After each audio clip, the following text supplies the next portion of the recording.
Beneath Japan, right now, a 500-mile fault is locked, loaded, and building pressure it has been storing for 80 years. When it finally breaks, scientists say up to 300,000 people could die in a single night. Waves taller than a 10-story building will reach shore in minutes. The economic shock could rival 5 years of America's entire output. We're going to walk through what Japan is sitting on, why the clock has already started, and why the warning systems meant to save millions may already be falling short. If you find this valuable, subscribe and stay with us. Let's go. Most countries sit on one tectonic plate. Japan sits where 4 of them crash into each other at the same time: the Pacific Plate, the Philippine Sea Plate, the Eurasian Plate, the North American Plate.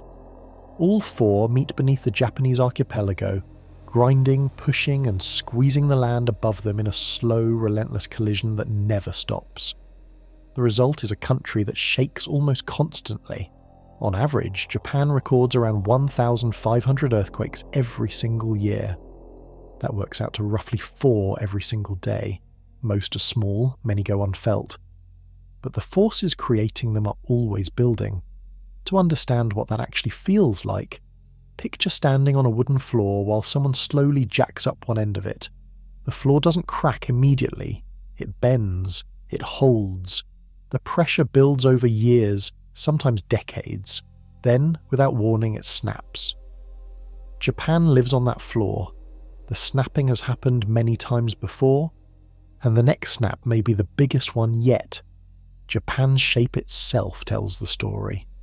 The country is a long, narrow chain of islands curving along the western edge of the Pacific, and that curve exists precisely because of the plate collisions happening underneath it. Mountains were pushed up. Volcanoes formed. The coastline was carved by forces that began millions of years ago and are still active right now. Every hill in Japan is a scar from a battle still being fought underground. Scientists track all of this with thousands of sensors placed across the country. The data they collect paints a picture that is both impressive and unsettling. Japan has invested more in earthquake science than any other nation on Earth. Its monitoring systems are the most advanced in the world, and yet, despite all of that technology, the scientists themselves will tell you the same thing. They know the next great earthquake is coming, they just cannot tell you when. The 4-plate collision zone makes Japan special in a way no country would want to be. Other seismically active countries sit at one plate boundary. Japan sits at several simultaneously. That stacking of pressures means the earthquakes that happen here can be larger, deeper, and more complex than earthquakes almost anywhere else on the planet. And of all the fault systems surrounding Japan, one stands above the rest in terms of raw danger. Scientists have studied it for decades. They have mapped it in extraordinary detail. They have run the numbers on what happens when it breaks. The answers keep them awake at night. The fault is called the Nankai Trough, and it runs for 500 miles directly beneath the ocean floor off Japan's Pacific coast. The plates colliding there have not fully released their built-up pressure since 1946. That is 80 years of stress, silently accumulating in the rock, and the longer it waits, the worse the release will be when it finally comes. But understanding what the Nankai Trough actually is, and why it is so different from an ordinary fault line, requires looking at the ground beneath the ocean in a way most people never think about. Because what is happening down there is stranger and more mechanical than almost anything happening on land. Imagine dragging a massive piece of rock under another massive piece of rock very slowly for millions of years. That is exactly what is happening beneath the Pacific Ocean off the coast of Japan. The Nankai Trough is a long underwater trench, roughly 500 miles from end to end, running parallel to Japan's southwestern Pacific coastline. It marks the exact location where one tectonic plate slides beneath another. The trench itself sits on the ocean floor, mostly invisible to anyone on the surface above it. Ships pass over it. Fishermen cast their nets near it, and below them, something extraordinary and dangerous is happening. The trench runs from the waters near Kyushu, Japan's southwestern island, all the way northeast to the Tokai region, which includes the coastline near modern Shizuoka. Every mile of that 500-mile stretch is a zone where two plates are locked against each other, building friction and storing energy the way a compressed spring stores force. The longer the spring is held down, the more violent the release when it finally goes. What makes the Nankai Trough particularly dangerous is the geometry of the collision. The plate diving underneath Japan does not go down at a steep angle. It slides at a shallow angle, which means a longer section of the two plates stays in contact, locked together as the subducting plate descends. That locked contact zone is where the danger lives. It is called the megathrust interface, and it is one of the most powerful natural pressure systems on Earth. As the ocean plate descends, it carries enormous amounts of sediment and seawater with it, dragging material deep into the Earth. Some of that material gets scraped off and piled up along the edge of the upper plate, forming underwater ridges. The rest gets pulled deeper, where heat and pressure transform it. The process creates a zone that is geologically complex, physically enormous, and seismically loaded with decades of stored energy. Across this 500-mile stretch, the fault is divided into 5 main sections labelled A through E. Each section can break on its own, causing a powerful earthquake, or multiple sections can break at the same time, multiplying the damage. History shows that both scenarios have happened. The difference in outcome between a 2-segment rupture and a 5-segment rupture is not just a matter of shaking intensity. It is the difference between a catastrophe and something closer to civilizational trauma. Scientists know this trench has fired before, many times. The geological record, built from layers of sediment and historical documents going back over 1,000 years, shows a clear and terrifying pattern. The Nankai Trough breaks roughly every 100 to 200 years. The last time it broke was 1946. Do the math. The trench has never stopped building pressure since that moment. Every year, the two plates grind another 1.5 inches closer together, adding to a bill that will eventually come due. Scientists do not debate whether it will break again. They only debate what happens when it does. And what happens when it does starts with a force so fundamental it sounds almost boring. The plates move, but at a speed and with a consequence that is anything but ordinary. At 4.1 centimeters per year, the Philippine sea plate moves roughly the same speed as a growing fingernail. That sounds harmless.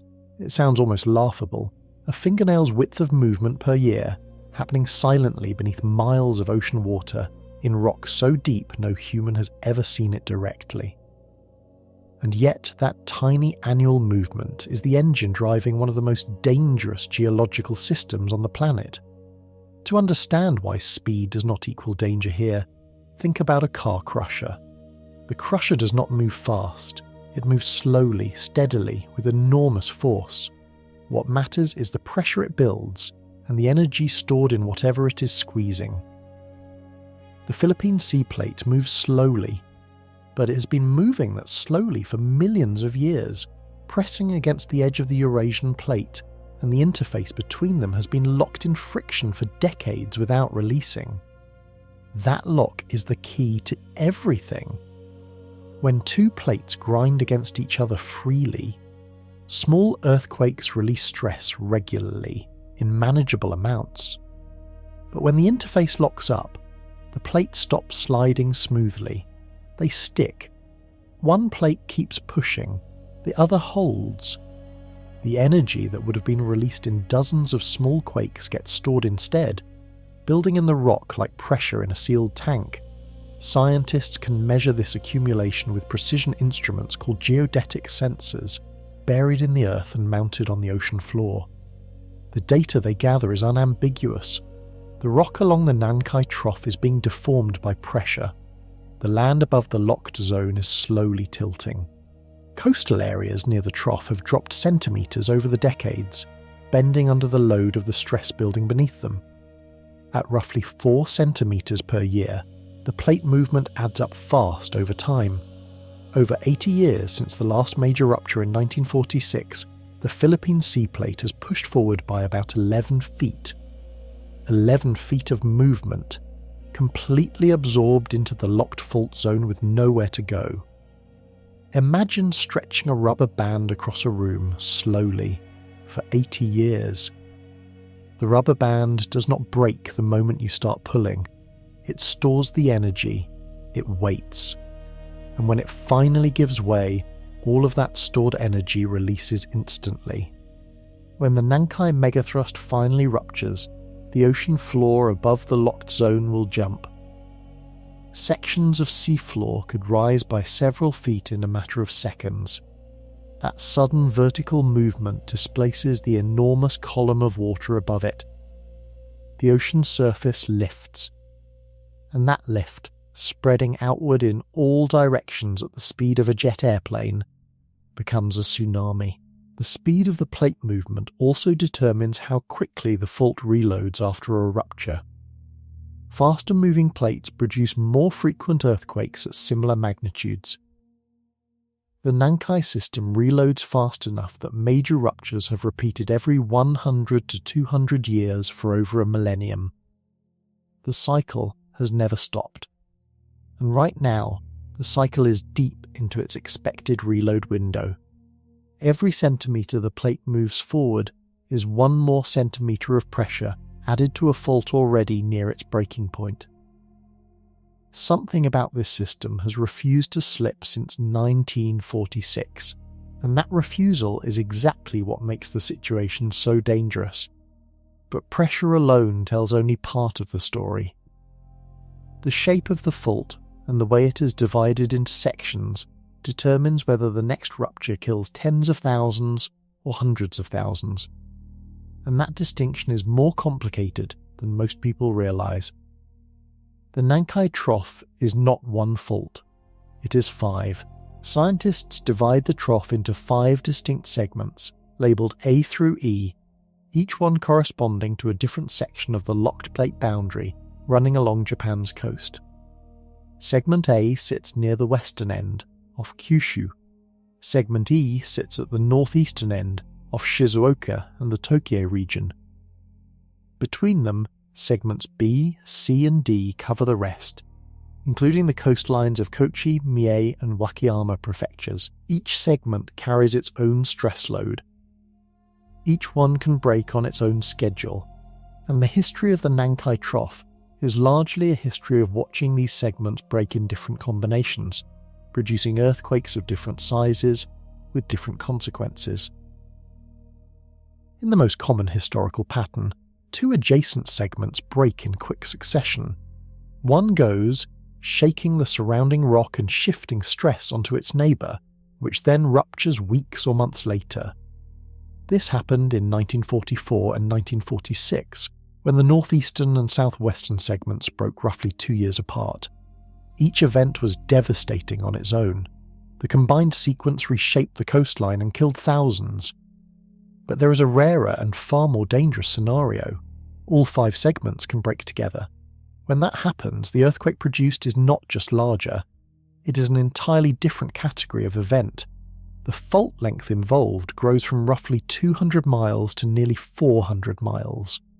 The area of ocean floor that moves jumps dramatically. The tsunami it generates reaches heights and speeds that dwarf anything a 2-segment rupture produces. And the shaking itself, rather than being centred on one region, spreads across an enormous stretch of coastline simultaneously. This happened in 1707. Scientists call it the Hawaii earthquake, and by any measure it sits at the extreme end of what the Nankai system is capable of producing. Every single segment broke at once. The tsunami that followed obliterated coastal communities from one end of the impact zone to the other. The estimated magnitude reached 8.6 to 8.7, making it the most powerful earthquake in Japanese history until the 2011 Tohoku event. Here is why this matters so directly.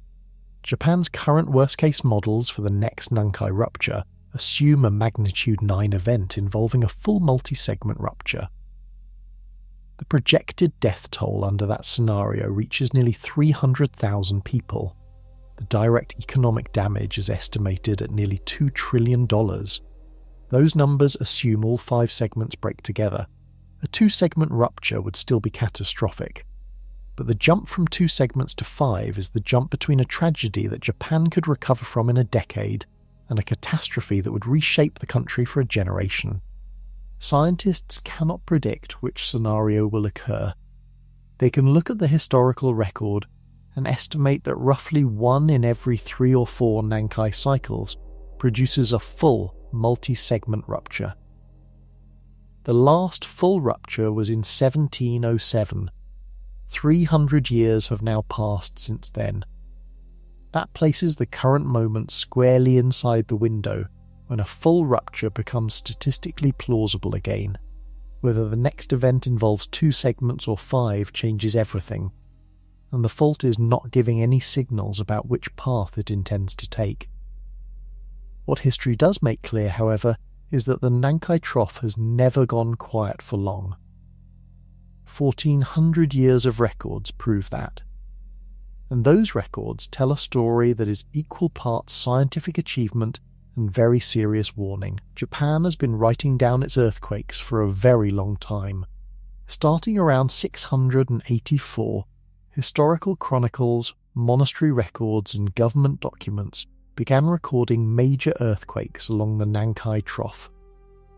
Over the following 14 centuries, scientists and historians have assembled one of the most complete earthquake records on Earth.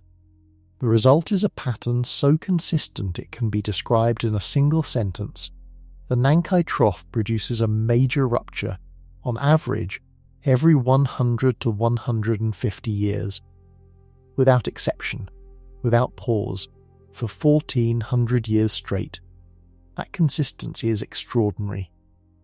Geologically speaking, the Nankai Trough behaves like a clock. The mechanism that drives it, the Philippine sea plate grinding beneath Japan at the same slow, steady speed, loads the fault at a predictable rate. When the stored energy reaches a critical threshold, the fault breaks. The energy releases, the clock resets. And the loading begins again.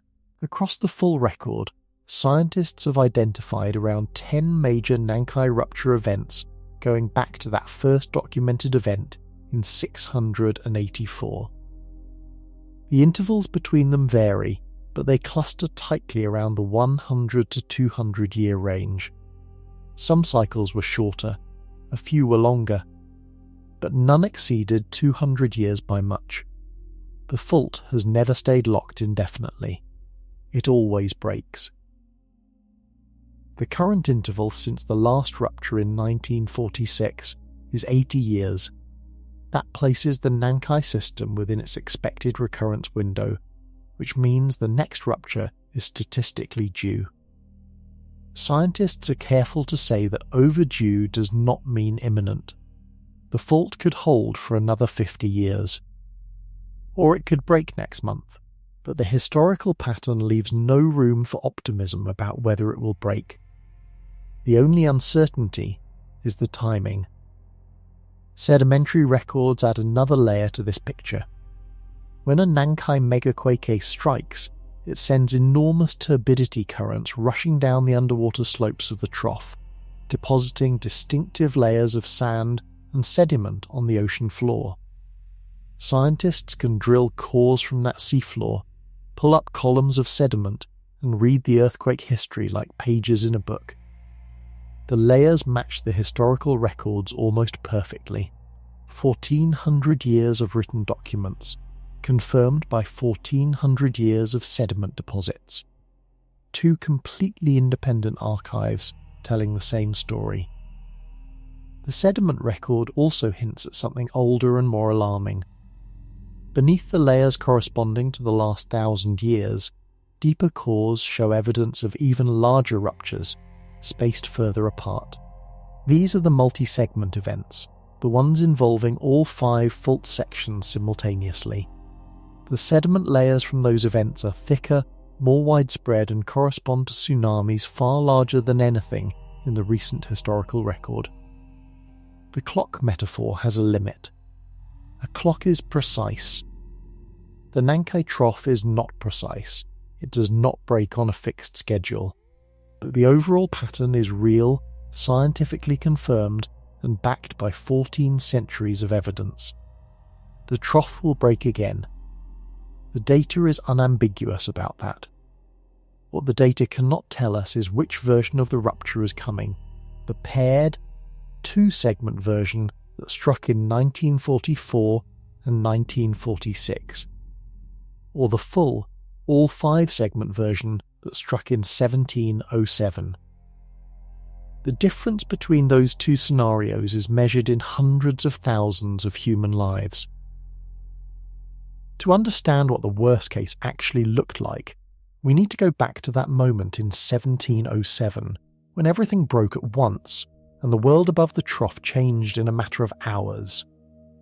On October 28th, 1707, every segment of the Nankai Trough broke at the same moment. 5 fault sections running nearly 400 miles along the ocean floor ruptured simultaneously. The ground shook across the entirety of central and southern Japan. The shaking lasted for an extended period, described in historical accounts as violent enough to knock down buildings and open cracks in the earth.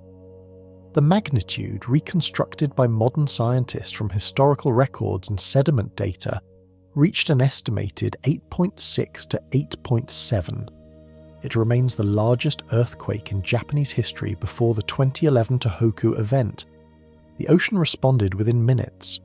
Tsunamis generated by the full trough rupture spread outward from the shattered seafloor and crashed into Japan's Pacific coast with a force that no community was prepared for. At Kure in Kochi Prefecture, wave heights reached 25.7 meters. To put that in terms you can picture, the Statue of Liberty stands 93 meters from base to torch. The waves at Kure reached more than a quarter of that height. They swept inland, erasing villages, destroying rice fields, and killing people who had survived the shaking itself. At other locations along the coast, the waves reached 23 meters. Entire coastal communities were obliterated. Historical records describe harbours filled with debris, boats carried miles inland, and bodies washing up for days after the initial tsunami passed. The confirmed death toll from the Hawaii earthquake ranges between 4,900 and 21,000, depending on which historical source is used. Beyond the immediate deaths, the event destroyed approximately 29,000 homes. A major landslide in Shizuoka buried nearly 2 square miles of land under debris estimated at over 4 billion cubic feet. Communities that had existed for generations were simply erased. For 49 days after the earthquake, life in the affected regions focused on survival and recovery. Then, on December 16, 1707, Mount Fuji erupted. That eruption, known as the Hoi eruption, remains the last recorded eruption of Mount Fuji to this day. The timing, just 49 days after the largest earthquake in Japanese history, has fascinated and troubled scientists ever since. The connection is not confirmed, but it is taken seriously. Researchers have proposed that the massive stress shift caused by the multi-segment rupture altered the pressure balance in the magma system beneath Fuji, pushing a volcanic system already near its threshold over the edge. Whether the Megaquake triggered the eruption remains an open scientific question. The two events may have been coincidental, but a coincidence of that magnitude, in that time frame, does not get dismissed easily. The Hoi earthquake set the upper boundary for what the Nankai system can produce, and it established a precedent that keeps modern scientists watchful. If all 5 segments broke together in 1707, they can break together again. 300 years have passed since then. The geological record suggests that full 5-segment ruptures happen roughly once every 300 to 600 years. The current moment falls inside that window, and there is something else the Hoi earthquake introduced that is still relevant today. The idea that one catastrophic event can set off another. That breaking the fault does not just send tsunamis toward the coast. It can alter the stress field across an entire region, potentially waking up systems that had been quiet for centuries. The implications of that idea extend far beyond 17th century Japan. Scientists do not throw around the idea of one disaster triggering another lightly. When researchers began analysing the relationship between the 1707 Hoei earthquake and the eruption of Mount Fuji 49 days later, they were working with limited historical data and broad geological estimates. Over time, as computing power improved and seismic modelling advanced, the theoretical connection between large megathrust earthquakes and volcanic activity became something that could be tested more rigorously. The results are unsettling. Large megathrust ruptures shift enormous amounts of stress across wide regions of the Earth's crust. When the plates along the Nankai Trough break and the seafloor suddenly lurches several feet in one direction, that displacement does not stay local. Stress waves propagate through the crust. The balance of forces across a region hundreds of miles wide changes in a matter of seconds. Volcanic systems are sensitive to those changes. Magma chambers beneath volcanoes exist in a state of pressure equilibrium, held in place by the weight and strength of the surrounding rock. When the stress field around a volcano shifts, that equilibrium changes. If the system was already near a critical threshold, meaning the magma was already close to the pressure needed to force its way upward, a large stress change can be enough to trigger an eruption. The Hoei earthquake almost certainly shifted stress beneath Mount Fuji. Scientists modelling the event with modern tools have confirmed that the type and magnitude of the stress change near Fuji was physically consistent with destabilising a volcanic system. The eruption 49 days later fits that timeline. Volcanic systems respond quickly to stress changes. They do not take centuries to react. But here is the critical caveat. The Hoei eruption scenario is classified as a theory, not a confirmed causal link. The eruption happened. The earthquake happened first. The stress change was real. The timing is suspicious.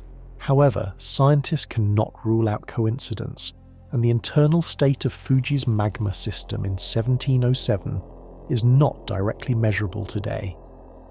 What researchers can say is this: Mount Fuji has been showing signs of activity in recent decades. Seismic surveys have detected pockets of magma beneath the mountain. A 2011 study published after the Tohoku earthquake noted that the Great Eastern Quake shifted stress toward Fuji and modestly increased the probability of an eruption. The effect was considered small, but the mechanism was real and measurable. A full 5-segment Nankai Megaquake would be far closer to Fuji than the Tohoku event. The stress change it would produce in the Fuji region would be considerably larger. Researchers have not formally concluded that a Nankai rupture would trigger a Fuji eruption, but they have confirmed that the physical pathway exists, that a large enough rupture can change the stress field at Fuji's magma system in ways that push it closer to eruption. Japan has over 110 active volcanoes. Fuji is the most iconic, the most watched, and the one with the largest potential impact on the surrounding population, including tens of millions of people in the greater Tokyo area. An eruption in the middle of a mega-quake response scenario would be a compounding disaster on a scale Japan has never faced simultaneously. The Hoei sequence raised that possibility for the first time, and every serious scientific assessment of a future Nankai megaquake keeps the Mount Fuji question on the table. The next chapter in the historical record, however, moves forward in time to the events that are much closer to living memory, and to the earthquake pair that gave scientists the clearest modern picture of how the Nankai Trough actually breaks. December 7th, 1944. The northeastern section of the Nankai Trough snapped. The earthquake that followed, known as the Tonankai earthquake, reached a magnitude of 7.9. It struck during World War II, a time when Japan was under wartime censorship, and the full scope of the disaster was suppressed in public reporting. But the damage was real and catastrophic. Thousands died. Coastal towns were inundated by tsunamis. Ships were sunk in harbours. The shaking was felt across a wide region of central Japan, from the Pacific coast deep into the interior. Then the fault went quiet for 2 years. On December 21st, 1946, the southwestern section of the Nankai Trough broke. This earthquake, known as the Nankai earthquake, reached a magnitude of 8.0, bigger than the first, centered further southwest along the coast. Once again, tsunamis swept inland. Once again, communities were destroyed. The combined death toll from both events reached into the thousands, and the coastline of southwestern Japan was measurably reshaped by the ground subsidence and uplift that accompanied the ruptures. The 2-year gap between the 1944 and 1946 events followed a pattern that Nankai history had shown before. Adjacent fault segments do not always break simultaneously. One breaks first. The rupture shifts stress onto the neighbouring segment. That neighbour, already under pressure from decades of plate movement, reaches its breaking point and goes. The sequence can happen days apart, months apart, or, as in this case, years apart. This behaviour makes the Nankai Trough especially hard to manage from a public safety perspective. After the 1944 earthquake, many people believed the worst was over. 2 years later, a larger earthquake struck. The assumption that one major event clears the danger is exactly the wrong conclusion to draw from Nankai history. The 1944 and 1946 earthquakes also gave scientists something invaluable: a modern, well-documented case study of what Nankai ruptures look like in the instrumental era. Seismographs were running. Tide gauges recorded tsunami heights. Surveyors measured land deformation before and after the events. That data became the foundation for every subsequent model of the Nankai system. One of the most important findings from the paired events was the pattern of land movement. In the years before each earthquake, the coastline near the fault had been slowly sinking, tilting downward under the weight of the locked plates above. After each rupture, the land snapped back upward, sometimes by several feet.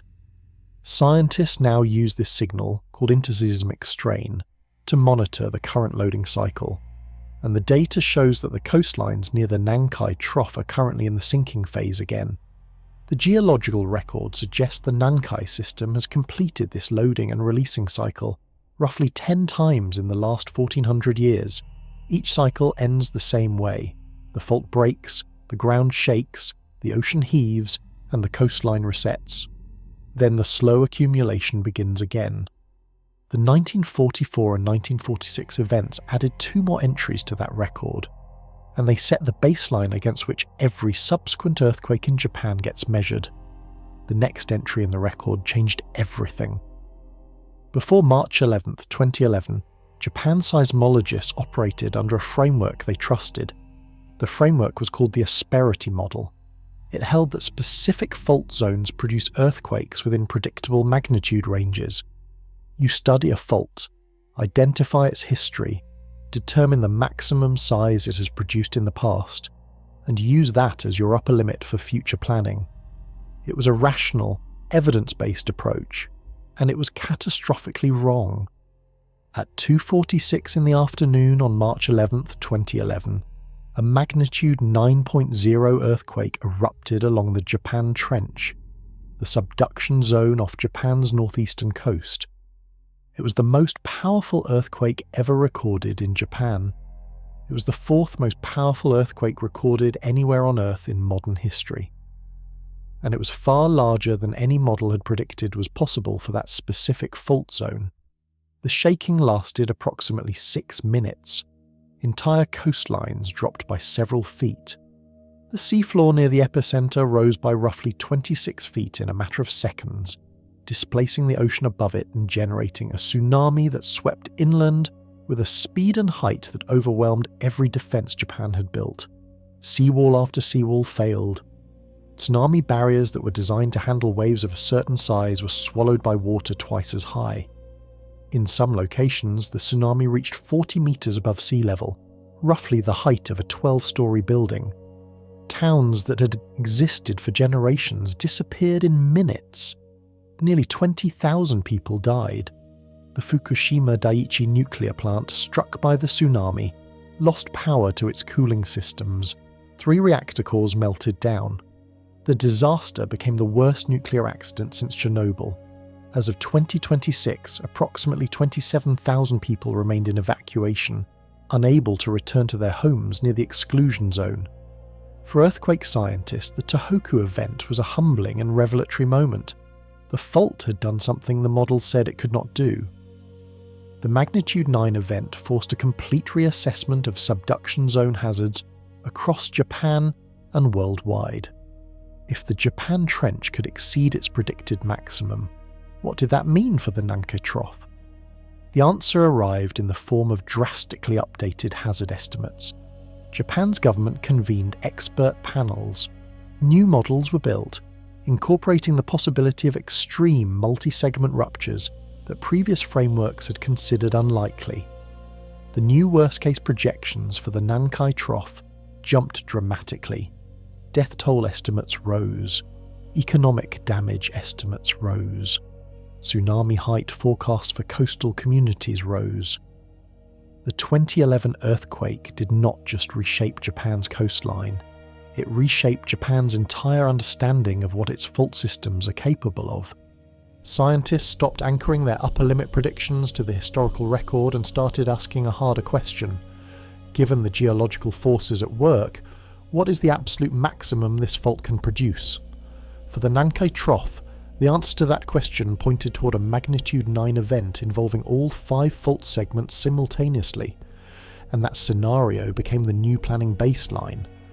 But the 2011 earthquake carried one more lesson that would come back years later in a completely different situation with enormous public consequences. Before the magnitude 9 struck, there was a foreshock.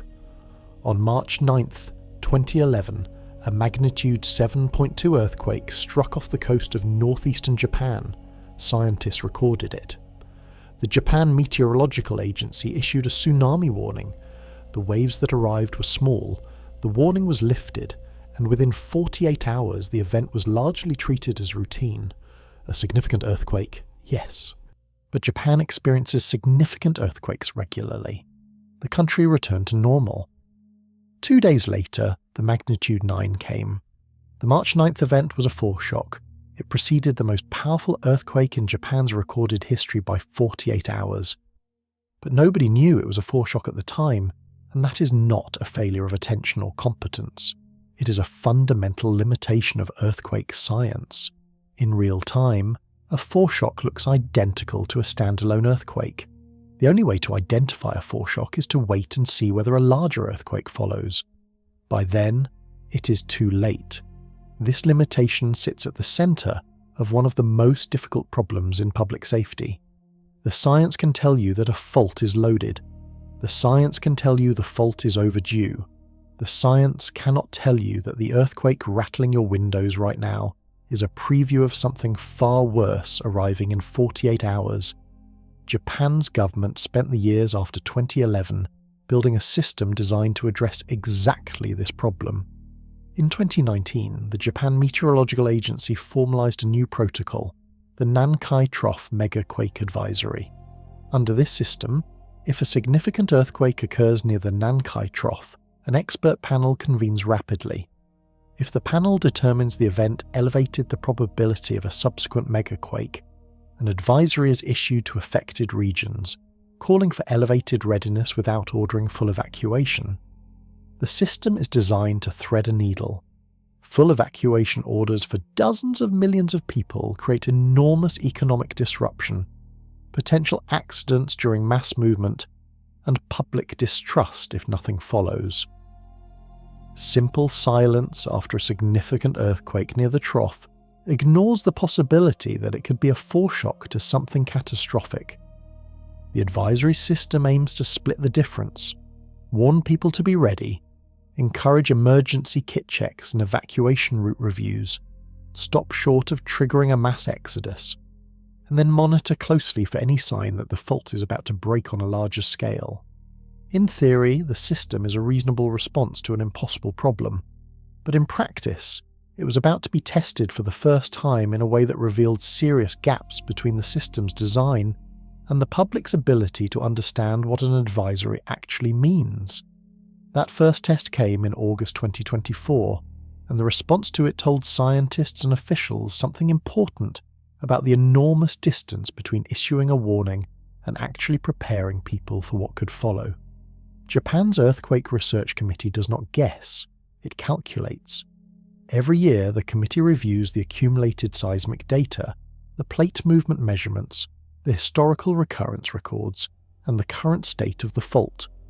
And every year, it publishes a probability estimate for major earthquake activity along each of Japan's principal fault systems. For the Nankai Trough, the number has been climbing for decades. In September 2025, the committee revised its estimate for a magnitude 8 to 9 Nankai Trough earthquake within the next 30 years. The revised range, 60% to 94.5% or higher. That range is extraordinary. At the lower end, 60% means the probability of a major Nankai megaquake within 30 years is higher than the probability of heads on a fair coin flip. At the upper end, 94.5% means near certainty. A 94% probability is the kind of number that, in almost any other context, would trigger immediate and comprehensive action. But the range itself tells a story that is easy to misread. 60 to 94.5% is not a single number. It is an interval, and the width of that interval reflects genuine uncertainty in the underlying data. Scientists are not disagreeing about whether the threat is real. They're acknowledging that their data has limitations that prevent a more precise answer. A separate model, using different assumptions about how plate strain accumulates and how historical ground uplift data should be interpreted, produces a lower range, 20 to 50%. That alternative range was not published to suggest the risk is manageable. It was published because honest science requires acknowledging when different reasonable methods produce different results. Naoshi Hirata, honorary professor at the University of Tokyo, and the scientist who led the government's expert panel, stated plainly that the earthquake could happen within a year or could be more than 30 years away. He said this publicly and repeatedly. The probability range does not eliminate that uncertainty, it describes it. For a 15-year-old listening to this, here is a way to feel what that number means. Imagine a classroom of 100 students. If the higher estimate is correct, roughly 94 of them will experience a Nankai megaquake within the next 30 years. If the lower model is right, between 20 and 50 of them will. Every single model agrees that the risk is substantial. The debate is about whether the word substantial means very likely or nearly certain. Japan's government chose to publicize the higher range specifically because even the lower range represents a catastrophic threat that demands preparation. A 20% chance of a disaster that kills nearly 300,000 people is still a national emergency waiting to happen. The probability numbers also carry a subtler message that scientists are careful to communicate. This is a 30-year window, but the earthquake does not care about windows. It could happen on the first day or the last day of that window, or outside of it entirely. Probability describes frequency over time. It does not describe timing. And right now, the timing question is made more complicated by something happening deep beneath the ocean floor. Something so subtle that for years, no instrument on land could detect it at all. Every major scientific agency on Earth agrees on one thing: earthquake prediction is impossible. The United States Geological Survey states it directly in its official guidance.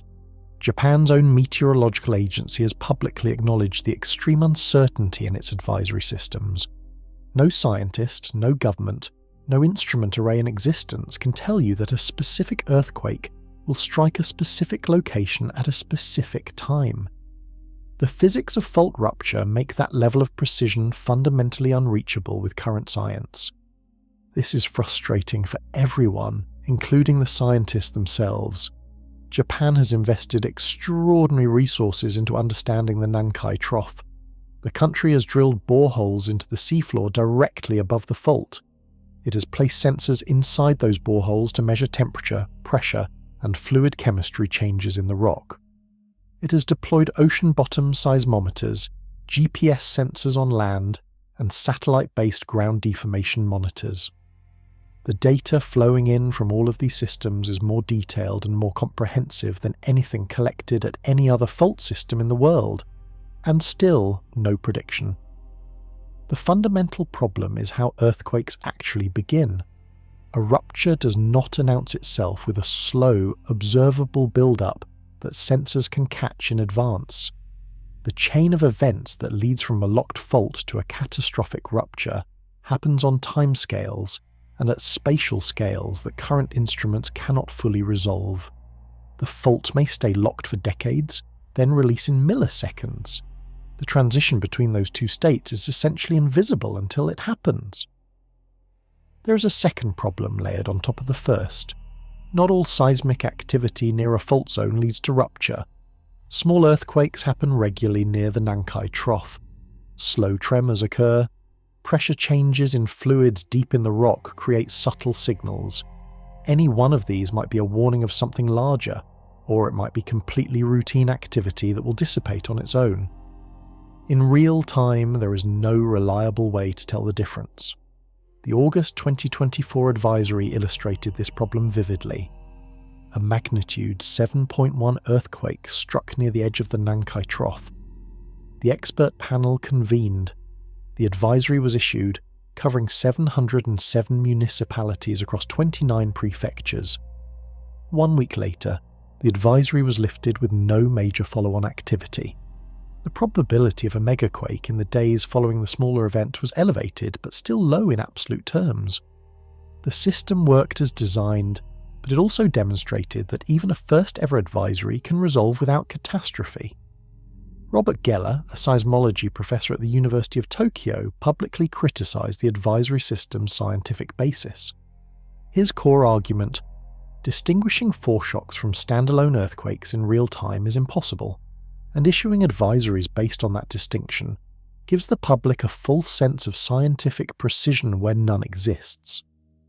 The debate between Geller's position and the advisory system's defenders reflects a real tension in earthquake science. Communicating risk honestly means communicating uncertainty honestly, and uncertainty is a hard thing to translate into actionable public guidance.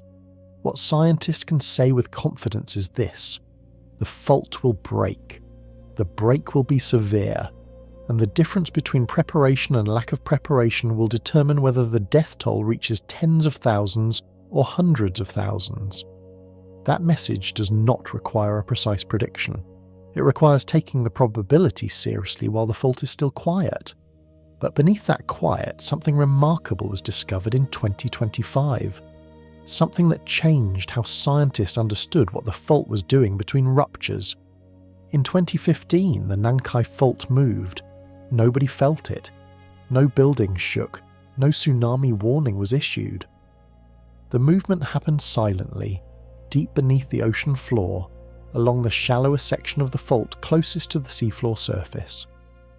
The only reason scientists know it happened at all is because they had placed sensors directly inside the fault zone, buried in boreholes drilled through the seafloor above the subduction zone. Those sensors detected something extraordinary: a slow slip earthquake. A slow slip earthquake is exactly what it sounds like. Two plates that are normally locked against each other begin to slide slowly, over a period of days or weeks, releasing stress quietly, rather than in a violent snap. The plate movement is real. The stress release is real. But the speed of sliding is so gradual that the energy releases smoothly rather than explosively. The result is a seismic event that shows up on sensitive instruments, but produces no shaking that a person could feel. Slow slip events had been detected before at various fault systems around the world, but what scientists captured in 2015 at the Nankai Trough, and confirmed again in 2020, was unprecedented. The first direct recording of a slow slip event travelling along the shallowest, most tsunami-generating section of the Nankai Fault in real time. The significance of that location is enormous. The shallow part of the fault, the section closest to the ocean floor, is the section most directly responsible for generating tsunamis. When that section moves suddenly in a large rupture, it is the uplift of that shallow zone that displaces the ocean water above it and sends waves racing toward shore. Capturing slow slip movement on exactly that section told scientists something they had never directly confirmed before. This part of the fault is actively slipping between major ruptures. The research, published in the journal Science in 2025, was made possible by Japan's offshore borehole monitoring network. Teams had drilled through the seafloor into the fault zone itself and installed instrument packages that measured pressure, temperature, and ground movement at depths and locations that no land-based sensor could reach. The boreholes sat directly on top of the fault. When the fault slipped, the instruments recorded it in real time. The data showed the slow slip event beginning at one point in the fault zone and then spreading laterally along the fault over a period of days. It moved, almost like a wave of slow yielding, travelling along the edge of the tectonic plates at a speed so gradual it would have been invisible to any instrument placed on land. For the first time, scientists had a direct window into the fault's behaviour between major ruptures, and what they saw raised an immediate and critical question. Was this slow movement releasing dangerous pressure from the fault, or was it doing something more complicated? The answer turned out to be both simpler and more unsettling than researchers had hoped. The intuitive answer is reassuring. The fault is slipping slowly. Slow slip releases stress. Less stress means a smaller eventual earthquake. Problem partially solved. The reality is considerably more complicated. Slow slip events do release stress from the sections of the fault where they occur. In those specific areas, the plates are not locking up further. They're creeping forward, releasing energy gradually, reducing the amount stored for a future explosive rupture. If slow slip covered the entire fault interface uniformly, it would indeed act as a pressure release valve, and the risk of a catastrophic megaquake would be reduced. But slow slip does not spread uniformly. It happens in specific sections, concentrated in particular zones along the fault, and the boundaries between slow slipping zones and fully locked zones create a mechanical problem that some researchers find more alarming than reassuring. When one section of a fault slips and an adjacent section stays locked, the slipping section effectively transfers its stored stress onto the locked section next door. The locked section, which was already accumulating stress from the plate movement above it, now receives additional stress from the slip next door. It loads faster. The stress that was releasing quietly in one place is partly migrating to another place, where it will eventually release explosively. Research teams have proposed both interpretations of the Nankai slow slip data, and the scientific community has not reached consensus on which effect dominates. The stress release interpretation suggests slow slip moderates the eventual rupture. The stress transfer interpretation suggests slow slip could be loading adjacent locked sections toward their breaking point faster than they would otherwise reach it. A paper published in the journal Nature in February 2026 examined patterns in Japan's megaquake history and found evidence of what scientists call non-randomness in how stress recovers across the Nankai system between large events. The findings suggest the fault is not simply reloading uniformly after each rupture. Different sections reload at different rates. The behaviour of slow earthquakes and small tremors scattered across the fault zone reflects where stress is concentrating and where it is being released. That kind of detail matters for hazard assessment, but it does not yet translate into a reliable forecast. Scientists can identify which sections of the Nankai Trough are most actively slipping slowly and which sections appear to be locked tightly. They cannot yet tell which configuration is closer to triggering a major rupture, or when. What the slow slip research confirmed without ambiguity is that the Nankai fault is not static between major earthquakes. It is constantly in motion, constantly redistributing stress across its 5 segments in patterns that are only now becoming visible thanks to the direct seafloor sensors. The fault is alive in a way that land-based science could not previously observe. Understanding that the fault is actively moving between earthquakes is scientifically valuable, but for the people living above it, the relevant question is the same one it has always been. When the fault finally breaks in a major rupture, what happens to them? The answer to that question involves numbers that are deeply uncomfortable to say out loud. In March 2025, Japan's Cabinet Office released its most detailed impact estimate, ever produced for a Nankai Trough megaquake. The worst-case scenario, up to 298,000 people killed in a single event. That number requires context to feel real. 298,000 people is roughly the entire population of a city like Pittsburgh or St. Louis, gone in one night. It exceeds the total number of Americans killed in action in World War II. It would be the deadliest natural disaster in recorded history, eclipsing the 1976 Tangshan earthquake in China, which killed approximately 242,000 people. The scenario that produces that death toll is specific. The earthquake strikes at night in winter.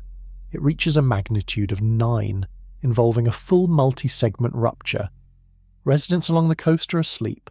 Evacuation is slow. The tsunami arrives before most people can reach high ground.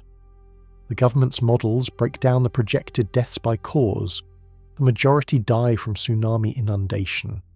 The shaking itself causes additional deaths through building collapse, particularly in older structures not built to modern earthquake-resistant standards.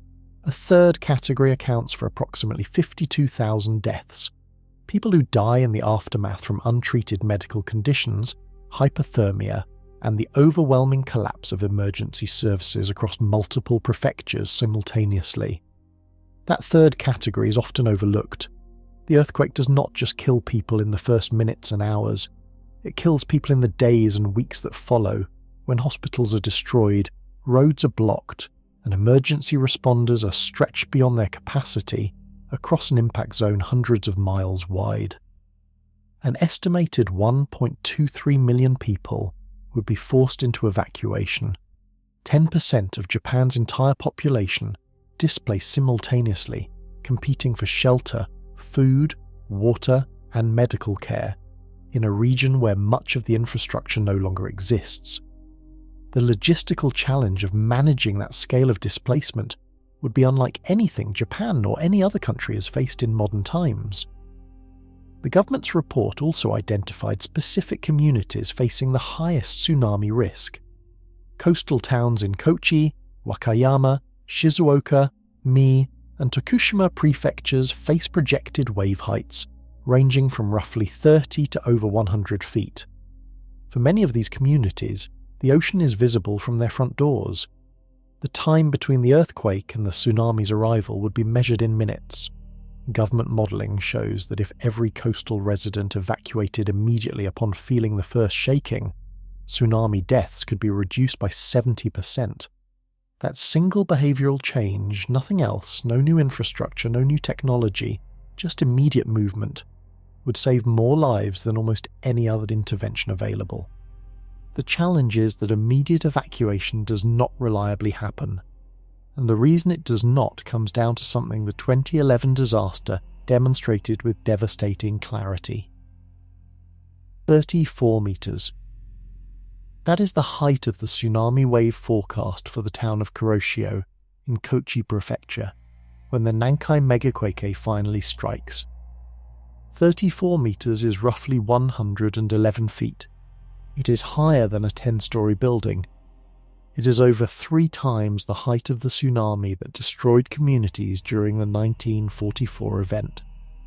To put that in a picture you can hold in your mind, imagine a wave as tall as a 10-storey apartment building moving towards shore at the speed of a highway car, carrying enough force to sweep away everything in its path for miles inland. That is what Kuroshio faces. And Kuroshio is not alone. Coastal communities across Kochi, Wakayama, Mie and Shizuoka face projected tsunami heights exceeding 30 feet. Some areas face waves over 60 feet. The exact heights vary depending on the shape of the seafloor, the angle of the coast, and the specifics of how the fault ruptures. But across hundreds of miles of Pacific coastline, the projections are consistently catastrophic. The other variable is time. After the Nankai Trough breaks, the tsunami does not arrive immediately. The ocean floor moves, the water above it lifts, and waves spread outward in all directions. For communities close to the fault, the window between the earthquake and the first wave could be as short as 5 minutes. For areas further inland along bays and inlets, the wave could take longer to arrive, but could also be channeled by the geography into even greater heights as it funnels into narrowing passages. 5 minutes is almost nothing. Imagine the Nankai Megaquake strikes right now. The ground shakes violently for potentially several minutes. Buildings crack. Power goes out. Roads may fracture. After the shaking stops, someone living near the coast of Kochi has perhaps 5 to 10 minutes before the first wave arrives. In that window, they need to recognize the threat, decide to evacuate, find a path through what may be debris-covered streets, and reach high enough ground to survive a wave that could climb over 100 feet. Japan has invested heavily in infrastructure to help people make that choice fast. Elevated evacuation platforms have been constructed along the coast. Concrete towers rising above sea level specifically to give people a place to climb when there is no time to reach higher natural ground.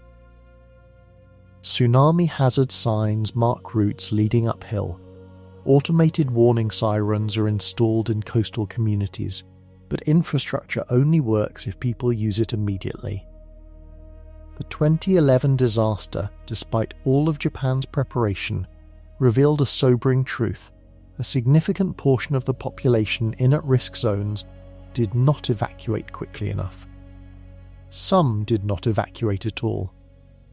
Some assumed the wave would not be as large as forecast. Some were physically unable to move fast enough. Some went back to check on property or family members. The wave does not adjust its arrival time based on how long it takes people to decide. For the specific communities facing the most extreme wave heights, the margin for hesitation is essentially zero. And the people facing those waves are not all young and mobile. Nearly 1 in 3 people in Japan is over 65 years old. Japan has one of the oldest populations of any country on Earth. In the coastal communities most exposed to the Nankai Trough tsunami, that ratio is often even higher. Young people move to cities. Older residents stay in the towns their families have occupied for generations, many of them fishing villages and coastal communities situated exactly where the highest waves are projected. Government models that project a 70% reduction in tsunami deaths through immediate evacuation assume that evacuation is physically possible for the people being warned. For a healthy 20-year-old, hearing a warning siren and sprinting uphill to an evacuation tower takes minutes. For a 78-year-old with limited mobility, that same distance might be unreachable in the time available, even with maximum effort. Japan's disaster planners are acutely aware of this gap. They call it the problem of people who cannot self-evacuate. In coastal communities with large elderly populations, local governments have been required to create individual evacuation plans for residents identified as having special needs. These plans designate specific neighbours, community volunteers or emergency personnel to assist specific individuals when a warning sounds. The plans exist on paper. The challenge is execution under actual disaster conditions, when the same earthquake that triggers the tsunami warning is simultaneously destroying roads, cutting power, and injuring people across the region. The volunteers and neighbours designated to assist elderly residents are also trying to protect themselves. In the 2011 disaster, hundreds of people who should have evacuated died because the people who were meant to help them could not reach them in time. The problem extends beyond elderly residents. People with physical disabilities, people who are hospitalised or in care facilities, and people who do not speak Japanese face compounding barriers to immediate evacuation. Japan has a significant population of non-Japanese residents and tourists concentrated in coastal areas. Emergency communications broadcast through sirens, television, and mobile phone alerts are primarily in Japanese. A tourist standing on a beach in Wakayama when the Nankai Megaquake strikes may not understand what the sounds and alerts around them mean. The government's updated preparedness plan, released in July 2025, acknowledged these gaps directly. Local governments in high-risk coastal areas have been instructed to expand multilingual warning systems, increase the number of elevated evacuation structures within reachable distance for slow-moving pedestrians, and run more frequent evacuation drills that specifically include elderly participants. Progress has been made, evacuation structures have been built, drills have been conducted, but the government's own assessment, released alongside the preparedness update, confirmed that current measures fall dramatically short of what is needed. The overall death toll reduction achieved by 2025 across all preparedness investments made since 2014 stands at only 20%. The government's own target is 80%. The gap between 20% and 80% represents hundreds of thousands of lives. Closing that gap before the Nankai Megaquake strikes is the central challenge of Japanese disaster management. Every year without a rupture is a year in which more preparation could theoretically happen. And every year without a rupture also means one more year of additional stress loading on a fault that has never once failed to eventually break. The time between now and the next rupture is the only resource Japan has left, and the clock measuring that time is running somewhere underground, in a fault zone 500 miles long, counting down to a moment that no instrument on Earth can pinpoint. Japan decided it needed ears on the fault itself. Land-based seismometers had served Japan well for decades. They detected earthquakes the moment shaking reached the surface, calculated the magnitude, and triggered the country's early warning broadcast within seconds. That system saved lives, but it had a critical weakness. By the time land sensors detected a Nankai Megaquake, the fault had already broken. The tsunami was already moving. For communities closest to the trough, the warning would arrive with almost no usable lead time. The solution Japan engineered was to move the sensors off the land and drop them directly onto the ocean floor above the fault. The result is called the N-Net, a seafloor monitoring network covering the Nankai Trough and the Japan Trench. The system consists of more than 200 individual sensor nodes anchored to the ocean floor, connected to each other, and to land by fibre optic cables running hundreds of miles beneath the Pacific. Each node carries seismometers, pressure gauges, and hydrophones capable of detecting ground movement, water pressure changes, and acoustic signals from the fault below. The total cost of the network reached approximately $120 million. By mid-2025, the system was nearing full completion. The critical advantage of seafloor sensors is geography. When the Nankai Trough breaks, the rupture begins at the fault interface miles beneath the ocean floor and propagates outward. A sensor sitting directly above that zone will detect the event seconds to minutes before the seismic waves reach land-based instruments. Those extra seconds, and in some cases extra minutes, cascade through Japan's warning chain. The Japan Meteorological Agency receives data faster. Its computers calculate the magnitude faster. The alert goes out faster. People get more time. Scientists estimate that N-Net will add approximately 20 additional minutes of tsunami warning time for communities near the fault. 20 minutes sounds modest. For someone living a mile from the coast of Kochi, 20 minutes is the difference between reaching an evacuation tower and being caught in the open when the first wave arrives. The network also provides something beyond warning time: continuous monitoring of the fault's behaviour between earthquakes. The boreholes drilled into the fault zone connected to the N-Net infrastructure are the same sensors that captured the slow slip events in 2015 and 2020. Real-time data from those sensors is now flowing continuously to scientists and emergency agencies, providing an unprecedented window into the fault's ongoing mechanical state. The system has limits. Knowing that the fault is slipping slowly does not tell scientists when the slow slip will transition into a catastrophic rupture. No sensor array, regardless of sophistication, can predict that transition. What NNet provides is faster detection after rupture begins, and richer data about fault behaviour during quiet periods. For the communities in its coverage zone, faster detection translates directly into seconds and minutes of additional survival time. Japan's earthquake early warning system, launched in 2007, already broadcast alerts through television, radio, and every mobile phone in the country within seconds of detecting initial seismic waves.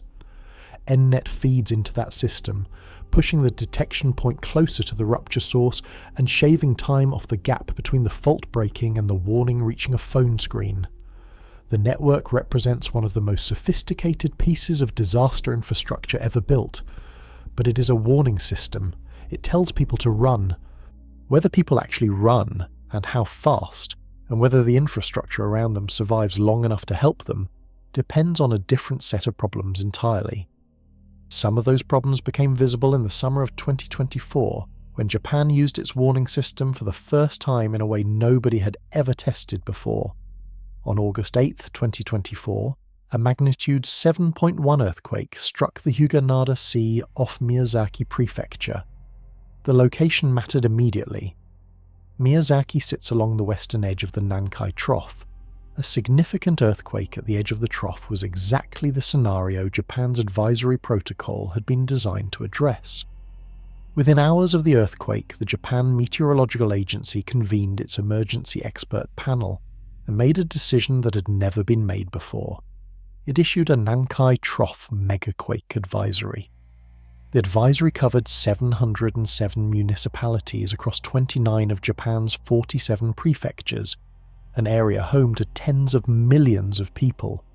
The language was deliberate and calibrated. It did not say a megaquake was imminent. It did not order evacuation. It told residents and local governments to elevate their preparedness, review their emergency kits, confirm their evacuation routes, and remain alert for further developments. The public response was immediate and uneven. Many residents took the advisory seriously. Hardware stores reported spikes in sales of emergency supplies. Local governments held rapid briefings. Hotels and tourist facilities in high-risk coastal zones began reviewing their emergency procedures. Some coastal communities quietly discouraged guests from staying near the water. At the same time, a significant portion of the public was confused about what the advisory actually meant. A survey conducted by researchers at the University of Tokyo after the advisory was lifted found that roughly 20% of respondents took no preparedness action at all. A number of those surveyed reported not understanding the difference between an advisory and an evacuation order. Others said they had simply not believed the situation was serious enough to warrant changing their behaviour. Tourism suffered. The advisory landed in the middle of Japan's peak summer holiday season. Businesses in coastal resort areas reported measurable drops in bookings and walk-in visitors. Some overseas travellers cancelled trips entirely. The advisory's economic ripple effect was real, even though the advisory was lifted after 1 week with no major follow-on seismic activity. Robert Geller, the seismology professor at the University of Tokyo, who had spent years arguing against the scientific basis of earthquake advisory systems, publicly criticised the action. His core point: only about 5% of all earthquakes are ever classified as foreshocks. Issuing an advisory based on one earthquake near the trough implied a level of predictive ability that the science simply does not support. The advisory, he argued, created the appearance of precision where genuine uncertainty exists. Officials at the Japan Meteorological Agency defended the decision. Their reasoning was straightforward. The historical precedent from 2011, when a foreshock was followed 2 days later by a magnitude 9 earthquake, made caution mandatory. Even if the probability of a megaquake in the days following the Miyazaki event was low in absolute terms, the potential consequences of silence were too catastrophic to accept. Both arguments contain real merit, and the tension between them reflects something the advisory system cannot resolve on its own. Warning people effectively requires that people understand what the warning means, and that understanding, it turned out, had a gap in it as wide as the fault itself. Here is the problem with earthquake advisories stated as simply as possible. After any significant earthquake near the Nankai Trough, scientists face an immediate decision. This earthquake could be a standalone event, meaning the fault released some local stress and will quiet down. Or it could be a foreshock, meaning a much larger rupture is coming hours, days or weeks later. The consequences of treating a foreshock as standalone are catastrophic. The consequences of treating a standalone earthquake as a potential foreshock include public disruption, economic cost, and erosion of trust in the warning system. The scientific reality is that roughly 5% of all earthquakes turn out to be foreshocks. The other 95% are standalone events or aftershocks of something that already happened. In real time, there is no reliable physical signal that distinguishes a foreshock from a regular earthquake. The seismic wave pattern looks the same. The magnitude tells you about the current event, not the next one. The location tells you where stress was released, not whether adjacent zones are about to break. Scientists can look at historical patterns and note that larger earthquakes are statistically more likely to be followed by even larger ones in the same fault zone than smaller earthquakes are. But that statistical relationship is a weak signal at best. It cannot distinguish between the 95% of cases where nothing follows and the 5% where something much worse is coming. The 2011 disaster made the 5% problem concrete and personal. The magnitude 7.2 foreshock that struck on March 9, 2011 was categorised as an independent event. 48 hours later, the magnitude 9 arrived. In retrospect, the first earthquake was the warning. At the time, there was no way to know that. Japan's advisory protocol represents the institutional response to that retrospective knowledge. The country decided that after a significant earthquake near the Nankai Trough, it would not simply hope for the best. It would activate its advisory system, accept the economic and social disruption that comes with that decision, and give people the maximum possible time to prepare if something larger followed. The gamble is real and acknowledged. Issuing advisories that almost always turn out to be false alarms carries a cost. The public habituates to warnings. Each advisory that resolves without a megaquake slightly reduces the credibility of the next one. Over time, a population that has lived through multiple advisories without a major follow-on event may stop taking them seriously. That habituation could prove fatal when the advisory that matters finally arrives. Disaster researchers call this the cry-wolf effect. Japan's emergency management officials are aware of it. The design of the advisory system attempts to manage it by making the advisories rare, specific, and clearly tied to scientific thresholds rather than political decisions. Whether that design is sufficient to maintain public trust through multiple false alarm cycles remains an open question. And while that question is being debated in academic papers and government meeting rooms, something entirely outside the scientific system entered the conversation in 2025, originating from a completely unexpected source. In 2021, a Japanese manga artist published a short comic depicting a fictional disaster scenario involving a major earthquake striking Japan on July 5, 2025.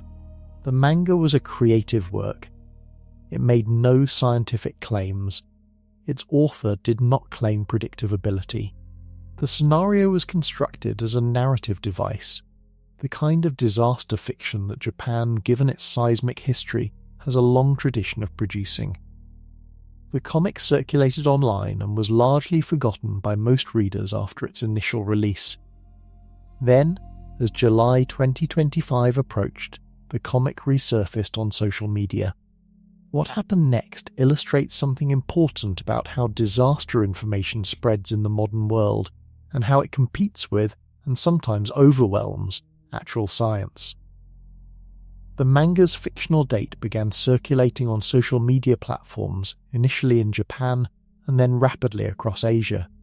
Posts shared the date alongside references to real scientific warnings about the Nankai Trough, blending fiction and fact in a way that was difficult for casual readers to untangle.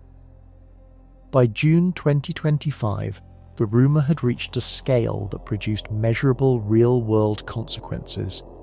Tourism researchers documented a significant drop in visitors to Japan from Hong Kong during that period, linked directly to social media concern about the manga prediction.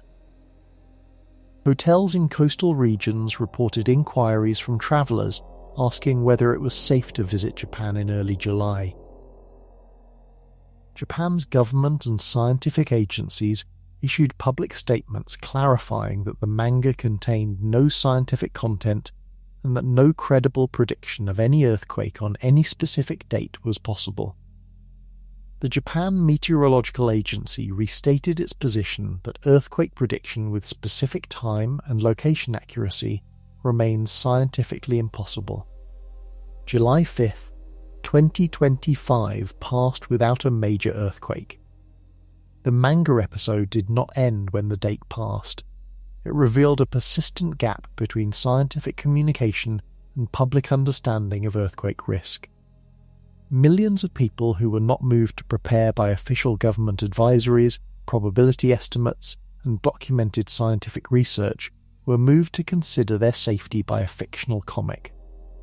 The emotional directness of a specific date proved more psychologically compelling than a range of probabilities extending across 30 years. For scientists and emergency managers, this presents a communication challenge with no easy solution. Probability ranges are accurate. They are also abstract. A specific date, even a fictional one, creates a sense of immediacy that abstract probabilities cannot match.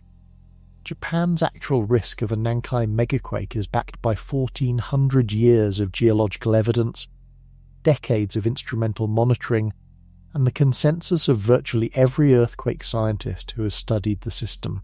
That risk is as real as anything in modern geoscience. The challenge is making it feel as urgent as a manga panel, without resorting to the kind of false precision that would undermine the credibility of the entire scientific enterprise.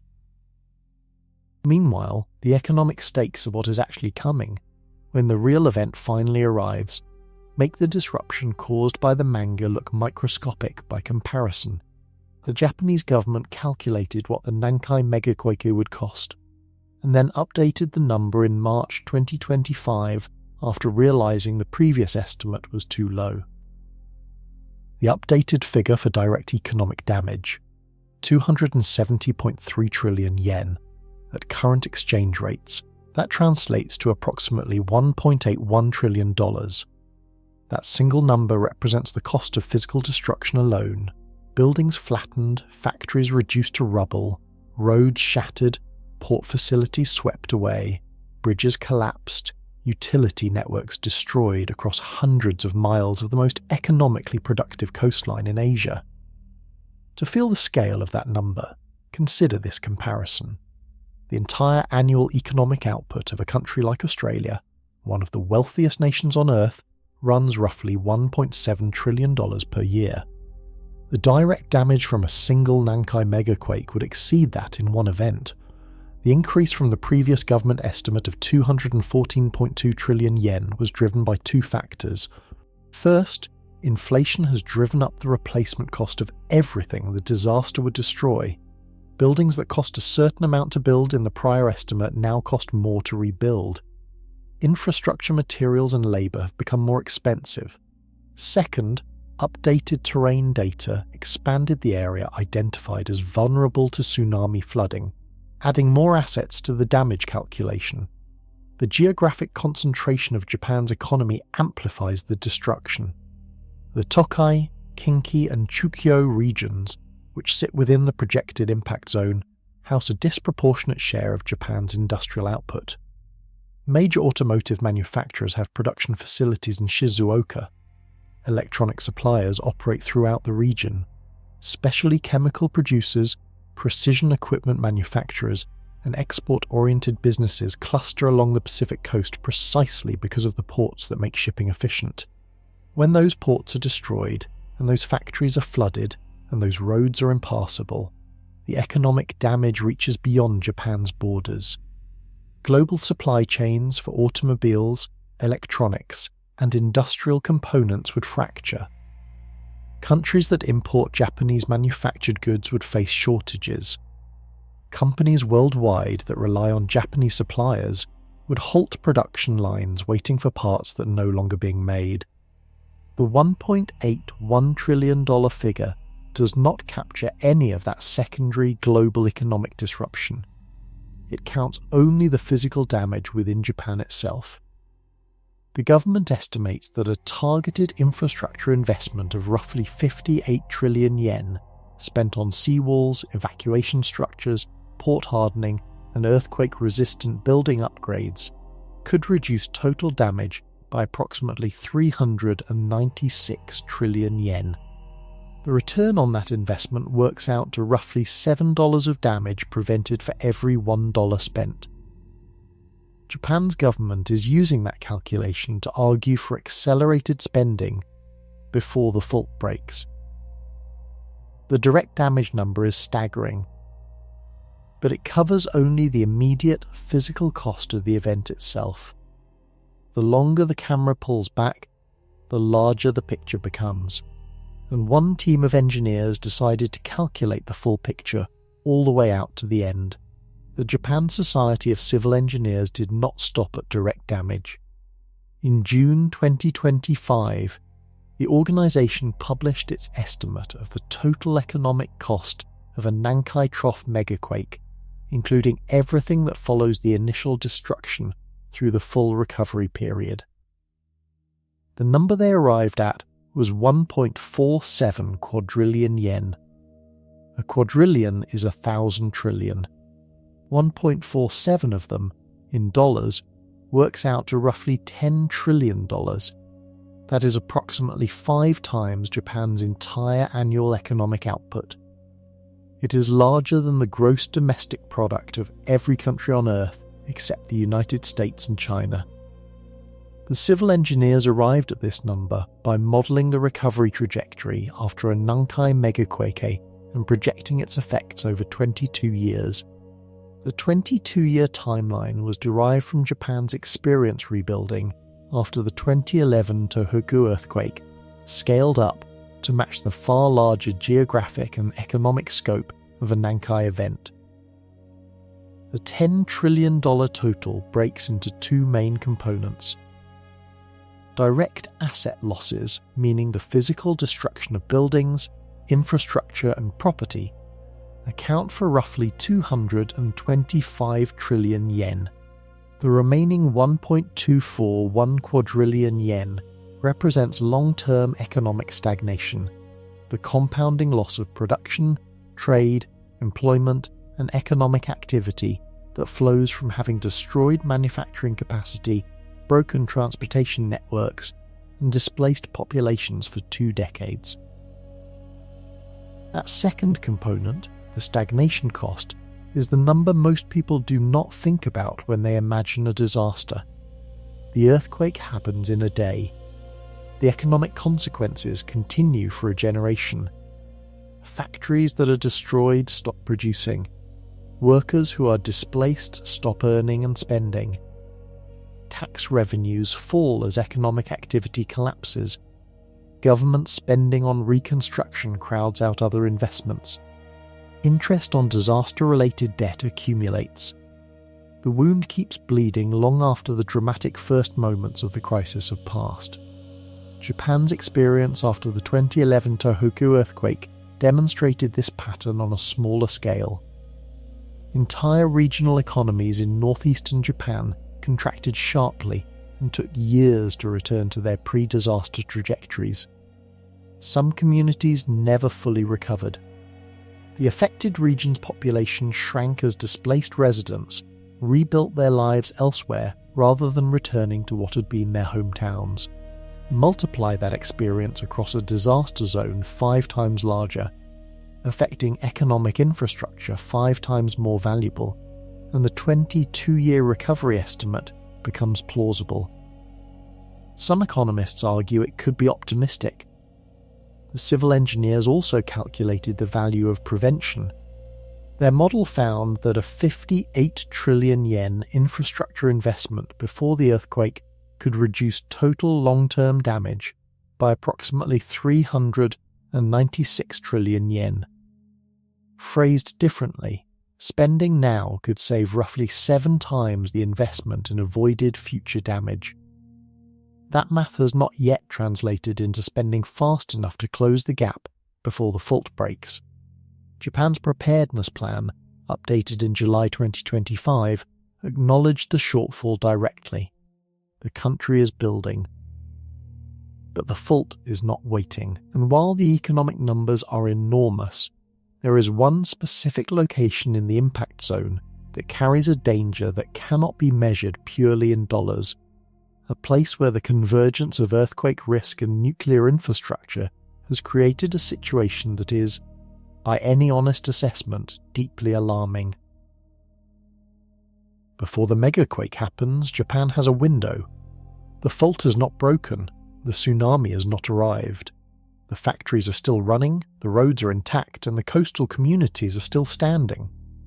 Every day that passes in that window is a day in which money spent on preparation buys future lives and future economic stability at a rate that almost no other investment in human history can match. Japan's Society of Civil Engineers calculated the return with precision. A 58 trillion yen investment in physical infrastructure, roughly $400 billion, would reduce total economic damage by approximately 396 trillion yen. That is a ratio of roughly 7 to 1. Spend $1 on seawalls, evacuation buildings, port hardening, and earthquake-resistant construction upgrades, and you prevent $7 of destruction when the fault finally breaks. The investments involved are not exotic or experimental.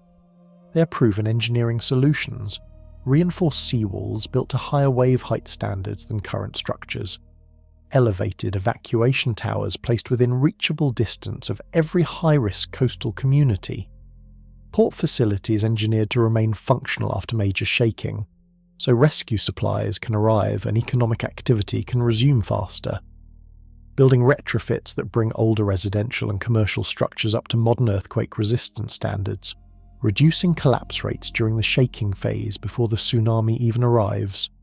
Japan has been building all of these things. Seawalls line large sections of its Pacific coast. Some reach heights of 40 feet. Evacuation towers dot coastal communities in Kochi and Wakayama. Building codes have been progressively strengthened over the decades following major earthquakes. The 2011 disaster accelerated that process. The problem is pace. The fault does not care about construction timelines or budget cycles. Every seawall not yet built, every evacuation tower not yet installed, every unreinforced building not yet retrofitted represents a gap between Japan's current state of preparation and the level needed to meet even the government's own 80% death reduction target. The economic argument for accelerating that investment is overwhelming on paper. A 7-to-1 return on disaster prevention spending would be considered extraordinary in any investment context.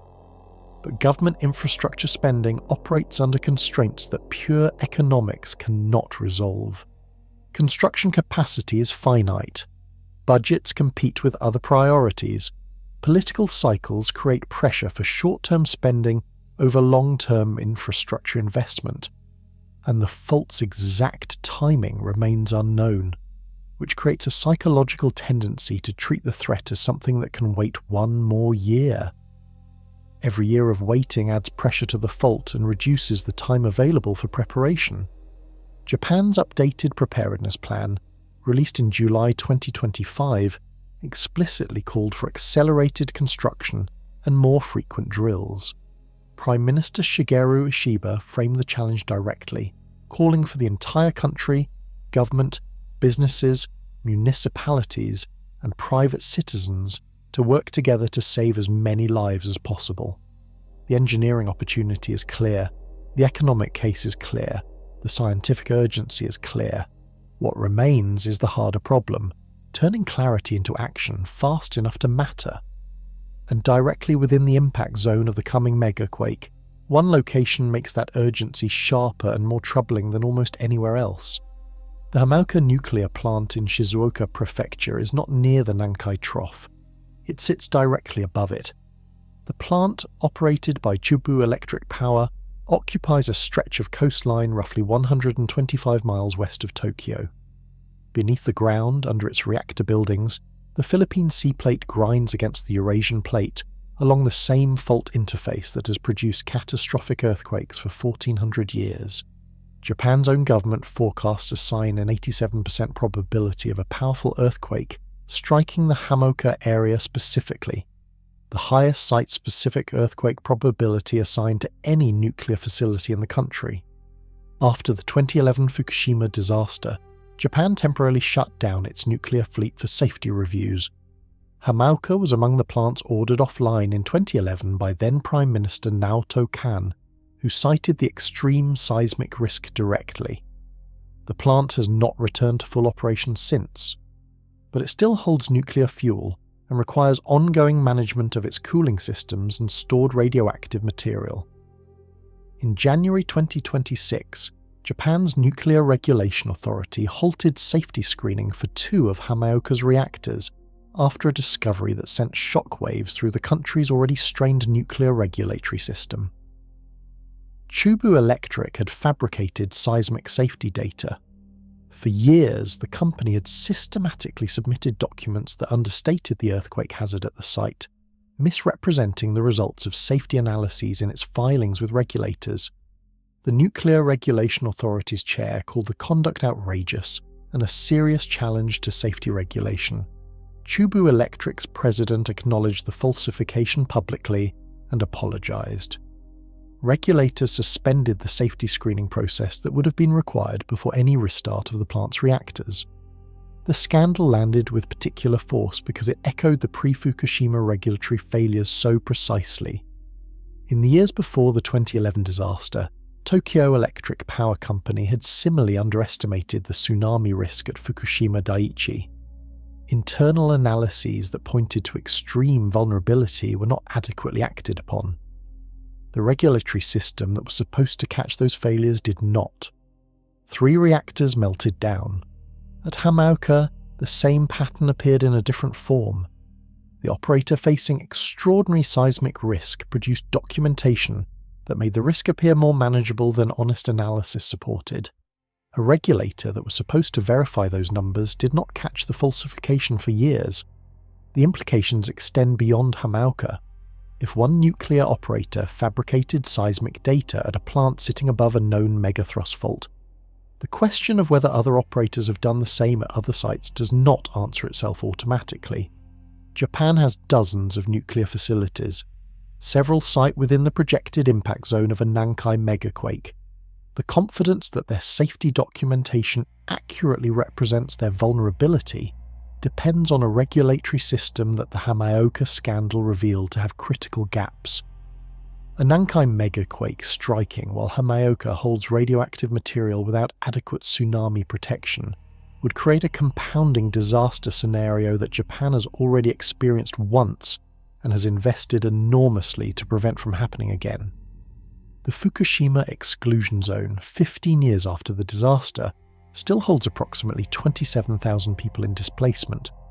The nuclear dimension of the Nankai megaquake threat is not hypothetical. It has a recent, lived precedent. 2 nuclear disasters in Japanese history, 2 operators who understated the risk, 2 regulatory systems that failed to catch it in time. The pattern connecting Fukushima in 2011 and Hamaoka in 2026 is not coincidence. It reflects a structural problem in how nuclear safety regulation interacts with the economic interests of the companies being regulated. Understanding that structural problem matters because it determines whether any corrective action taken after Hamaoka will actually prevent the next failure. Nuclear operators in Japan face strong financial incentives to keep their plants operating or to position them for restart. Operating a nuclear plant generates revenue. A plant offline for safety reviews generates costs without income. The longer a safety review takes, the more expensive the delay becomes for the operator. Within that financial framework, safety documentation that minimizes identified risks is economically valuable to the operator in ways that honest documentation is not. This incentive does not require deliberate corruption at every level of an organisation. It creates institutional pressure throughout the company for analyses that find acceptable risk levels rather than analyses that honestly characterise actual risk. Engineers who produce assessments showing dangerous vulnerability face internal friction. The culture rewards findings that allow operations to continue. Japan's nuclear regulatory framework is designed to counteract that pressure by subjecting operator-submitted safety documentation to independent technical review.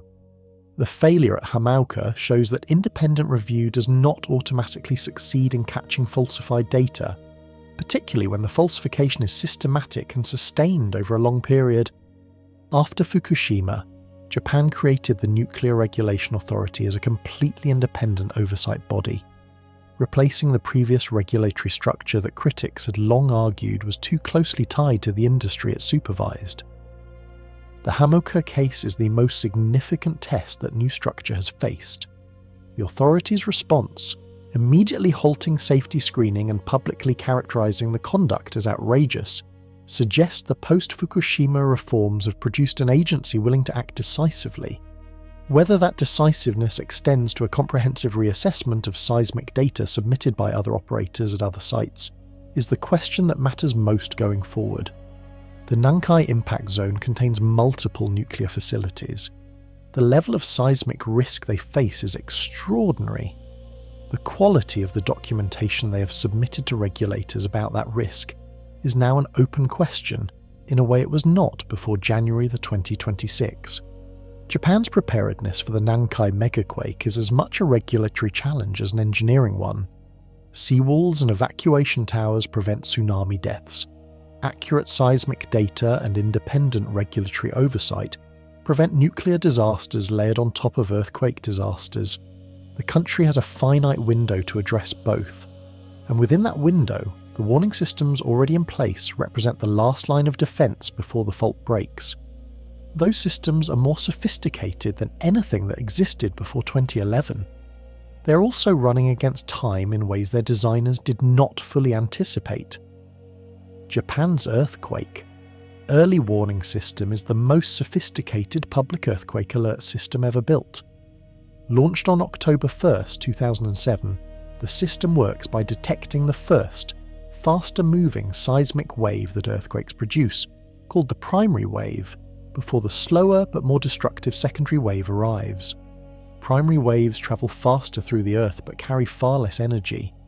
Secondary waves arrive seconds to tens of seconds later and produce the violent shaking that collapses buildings and breaks infrastructure. In that narrow gap between the primary wave's arrival and the secondary wave's arrival, Japan's system broadcasts an alert to every television, every radio, and every mobile phone in the affected region. The alert appears as a sharp sound and a brief warning on phone screens, giving people seconds to drop to the floor, move away from windows, turn off stoves, and brace for the shaking that is milliseconds away. For large earthquakes centered far from populated areas, this gap can be significant.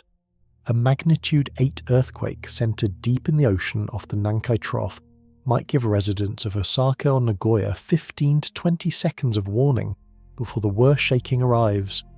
That is enough time to get under a desk, move away from a bookshelf, or pull a car to the side of a road. For communities closest to the fault's epicenter, the gap is much shorter. The seismic wave from a Nankai rupture would reach some coastal communities in seconds. The warning system might deliver its alert simultaneously with the shaking, or even fractionally after the shaking has already begun. At those distances, the warning provides almost no actionable lead time for the earthquake shaking itself. The NNet seafloor sensor network changes this equation by pushing the detection point closer to the earthquake source. Because NNet sensors sit on the ocean floor above the fault, they detect rupture propagation earlier than land-based instruments can. That earlier detection feeds into the warning calculation and stretches the available alert window. For tsunami warning specifically, the gain is more substantial. Scientists estimate NNet adds roughly 20 additional minutes of tsunami warning time by detecting offshore ruptures before waves reach the coast. but 20 additional minutes of tsunami warning does not help if the shaking has already destroyed the communication infrastructure broadcasting that warning. A magnitude 9 Nankai Megaquake would produce violent shaking across hundreds of miles of coastline simultaneously. Cell towers could fall, power grids could fail, roads could crack, preventing emergency vehicles from reaching the populations needing evacuation assistance. Japan has invested in redundant communication infrastructure to manage this possibility. Emergency broadcast systems operate on battery backup. Satellite communication links can bypass destroyed terrestrial networks. Local governments in high-risk areas maintain independent warning sirens with backup power. The system is designed with multiple redundancies precisely because no single link in the chain can be trusted to survive a magnitude 9 event. But the effectiveness of even the most sophisticated warning system ultimately depends on what people do in the seconds after the alert sounds. And that human response, as 2011 demonstrated in painful detail, does not always match what emergency planners design for. The gap between warning and response is measurable, and closing it has proven harder than building the technology to issue the warning in the first place. In 2014, Japan's Central Disaster Management Council set a goal. After absorbing the full impact of the 2011 disaster and completing its updated projections for the Nankai Megaquake, the government announced it would reduce the potential death toll from a Nankai Trough rupture by 80%. 80%. That meant taking the worst-case projection of nearly 300,000 deaths and targeting a final toll of roughly 60,000 or fewer through a combination of evacuation infrastructure, building upgrades, public education, and emergency response improvements. 11 years later, in 2025, the government acknowledged the result, a 20% reduction. The gap between 80 and 20 is not a rounding error. The government's own preparedness update, released July 1st, 2025, stated directly that current measures would reduce deaths by only 20%, far short of the target. Prime Minister Shigeru Ishiba acknowledged the shortfall publicly and called for urgent national action. The updated plan that followed laid out accelerated timelines for seawall construction, evacuation tower installation, and emergency drill frequency. The reasons the country fell short of its target are multiple and interconnected. Seawall construction projects encountered geological challenges, local resistance from fishing communities who saw high seawalls as barriers between their towns and the ocean that defined their way of life, and budget pressures that slowed implementation. Building retrofit programs for older residential structures moved slowly because private property owners had to be convinced or incentivized to participate. Public emergency drills improved but did not reach the frequency or realism needed to change deeply ingrained behavioral patterns. Japan's aging population compounded every other challenge.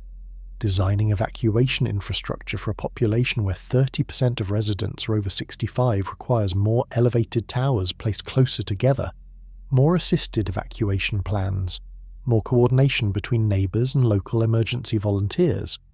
All of that takes time and money that the 2014 plan underestimated. The 20% figure is also not evenly distributed across the impact zone. In some communities that aggressively pursued preparation, conducted regular drills, built adequate evacuation infrastructure, and maintained high public awareness, the projected death reduction exceeds 20% significantly.